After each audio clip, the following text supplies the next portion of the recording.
चंडीगढ़ के सेक्टर 47 में एक पुराना और खौफनाक बंगला है। इसे लोग भूत बंगला के नाम से जानते हैं। ये बंगला अपनी डरावनी कहानियों और अजीबोगरीब घटनाओं के लिए मशहूर है।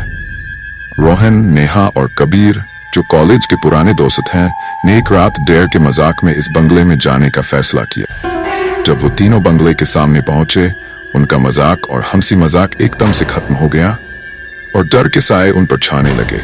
बंगला बहुत ही पुराना और टूटा फूटा था। दीवार पर दरारें और छत चुके दरवाजे, हर चीज में एक अजीब सी ईरेनेस थी। रोहन ने अपनी हिम्मत दिखाते हुए अंदर जाने का सुझाव दिया। नेहा को पहले ही कुछ अजीब लग रहा था, लेकिन उसके मना करने पर भी रोहन और कबीर ने उसका मजाक उड़ाया और उसे अंदर आने पर मजबूर किया। बंगले के अंदर पहला कदम रखते ही उन्हें एक पुराना लैंप नजर आया जो अब तक डिम रोशनी दे रहा था।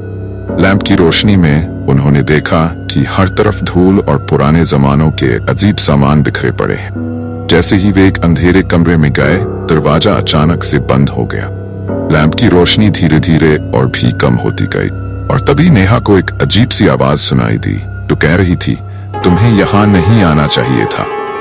डर से चित्रती नेहा ने कबीर के कंधे पर अपनी हाथ रखी और कबीर ने तुरंत महसूस किया कि उसके कंधे पर कोई और भी था, कोई देखा न जाने वाला।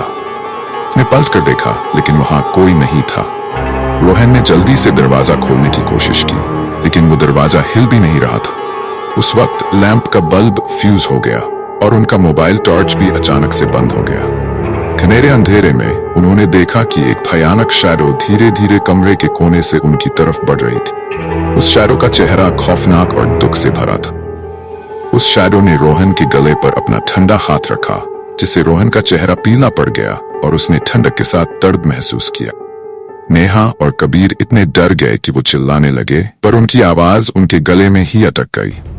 तभी कबीर की नजर एक पुरानी पेंटिंग पर पड़ी, जिसमें एक दुखी औरत और उसके साथ 2 बच्चे थे।